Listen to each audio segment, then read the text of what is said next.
The advantageous era of birth is kind of interesting. There are two events that are fortuitous for him to kind of become the person he is.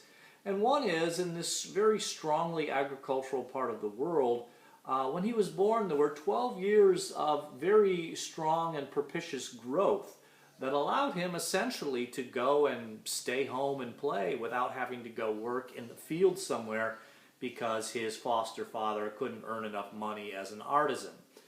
Because the wealthy landowners were doing well, they could afford to pay for the works of his foster father, Sonam Pel, who was an artisan, and that kept him, able to be focused on his studies per se, and not have to go and do what a lot of other kids did who might not have been as well off, which was to work at a very early age. Remember, we're talking about a culture where there's no such thing as child labor laws. The second thing that happens that's kind of interesting is that, like I mentioned, there's a lot of internecine, a lot of warring between these various different factions. And he is under the protectorate of a king in a city called Derge, D-E-R-G-E. And this is now in China. And the Derge king renounces his title when he's 12 years old. And as a result, he appoints his younger son to become king. And this causes problems in the respect it kind of creates a power vacuum. And the power vacuum then means that the landowners from different areas start to vie for control. And this causes a little mini skirmish in the town that he lives in. And his mother sends him away. Mainly because his foster father is imprisoned as a result of this war because he ends up on the wrong side of it. And this actually is good for him because it puts him into contact with some of the leading authorities in Buddhism in that particular period of time, and leads for him to go and study at the monastery from 16 to 19. Without that, he would not probably have gone on the path of being a renunciate, where he enters into this life of the monk and forgoes any kind of material belongings or possessions.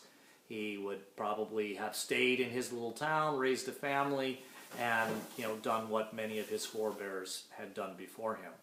So those two things are lucky for him that enable him to kind of seek out the life that he is able to carve out for himself. Finally, the last category here are the cultural effects, and I'm saying that early on, that experience with his very stern foster father, who would force him to memorize and meditate, who he was a master of meditation himself, really forced Jamgon Kontrul to be aware of using his mind to its utmost and its fullest, and really helped him out later on when he went to Derge, where he came into contact with people who were allowing him to become in contact with other monks in the Buddhist tradition, because he had had a lot of experience memorizing scripture, and so it became very much of second nature for him when he was later on in life, and this gave him a great advantage. So that kind of stern discipline, which, I'll read this passage here, I think is kind of interesting about it. When Kontrul was practicing reading and writing or was engaging in rituals, he was required to sit still without allowing himself to be distracted. If he lost control and exhibited even the slightest distraction, his father would beat him, his foster father. He was not allowed to play outside unless given permission to do so.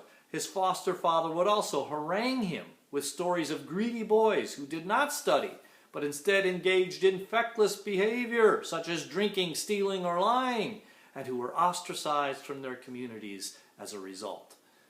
I think that gives you some sense of the kind of tutelage that he had early on, a kind of strict discipline that he was put under, and it had a great benefit for him.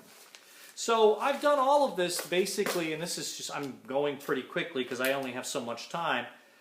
reading only about 25 to 30 pages from this book, and I've taken, basically 1 page of notes on the things that I've read. And there's a lot here that, I don't have time to get into this video, and doesn't even really fit into my outline. But you can see I have basically 4 major points. I have 2 or 3 headings under each one, and this is something that essentially I started from zero. I did not know anything about who this guy was, and I've gotten to a point where, I'm pretty confident I could probably write a reasonably lengthy paper. And, if I read another 20 to 30 pages, I'd probably have that much more ammunition to stick into these various different categories. I mean, his training does not stop at the age of 20. He's a lifelong learner and, a scholar really of this Buddhist tradition that he's the founder of. So that's the story, and how you might be able to do this. Stay curious. Curiosity is the thing that's going to get you going and the thing that's going to take you across the finish line. So with that being said, be well, and maybe I'll do another one of these during this week off while you have presumably time to get at researching some of this stuff. If not, next week we're looking at rough drafts. Okay? Take care. We'll see you then.